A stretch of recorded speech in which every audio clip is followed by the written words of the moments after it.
B12咧係人體必須嘅維生素之一。聽講咧唔夠 B12咧會貧血啦，甚至乎會影響個腦嘅。點樣吸收咧 B12先係最醒目咧？Sharon你好啊，其實維生素 B12咧對人體有咩作用咧？係啦，我哋需要 B12咧，因為佢對於我哋嘅遺傳基因嘅複製啦，我哋嘅神經系統嘅健康啦，同埋脂肪蛋白質嘅代謝咧，都係有作用嘅。咁但係如果吸收唔夠 B12啦，對人體咧會唔會有啲咩影響咧？會㗎，咁例如啦，會好攰啦，會專注力唔好啦，新陳代謝唔好啦，但係嚴重啲長期缺乏 B12嘅人咧，佢會有貧血啦，同埋會影響咗一個神經不可逆嘅傷害嘅。但係如果我哋平時咧都可能好均衡飲食啦，咁其實咪代表咧就係已經充足嘅 B12咧吸收到？其實都唔夠㗎，因為咧而家我哋嘅 B12嘅來源咧，主要係喺泥土入邊嘅細菌發酵先至會產生到 B12嘅。本身動物同植物咧都自己產生唔到 B12嘅。咁加上咧而家嘅畜牧業咧，其實動物佢哋喺室內㗎啦，已經唔係喺泥土入邊啦，佢冇得行喺度食草啦，咁所以咧佢係食唔到 B12入肚嗰度㗎。咁我哋咧就可以諗翻要補充咧先至夠啦。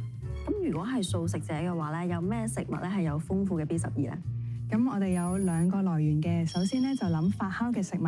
咁發酵食物咧，例如係發酵黃豆餅啦，佢又稱天貝，又或者我哋可以自製一啲嘅泡菜啦，或者係酸菜，譬如德國酸菜啊咁樣咧，其實佢都係發酵嘅菜，入邊會有唔穩定分量嘅 B12嘅。咁如果我哋想更加穩定嘅話咧，可以食例如係營養酵母咧，佢係添加咗 B12落去啦，會睇嗰個標籤見到嘅。仲有一啲添加 B12嘅植物奶咧，都會寫明有 B12嘅喎。咁我哋咧就睇翻自己嘅飲用份量就得㗎啦。其實每日嘅建議食量啊，或者係點樣食得咧，可能足夠營養得嚟咧，又唔會咁單調咧。係咁講3個食法先啦。第一個咧就係剛才講嘅營養酵母啦，其實佢係好似芝士粉咁樣嘅狀態嘅喎。咁因為添加咗 B12咧，我哋可以滲落去啲飯啊、粥啊、意粉啊、麵上面咁樣食咧，就會比較容易入口啲嘅。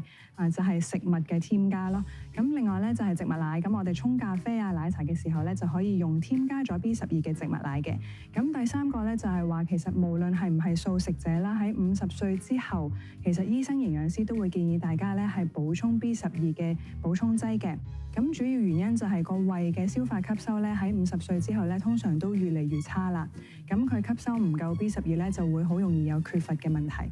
咁我哋如果補充劑嘅話咧，可以一般揀一啲50微克嘅 B12咯。明白晒，唔該晒 Sharon。B12咧咁重要咧，大家一定要補充充足，先確保健康㗎。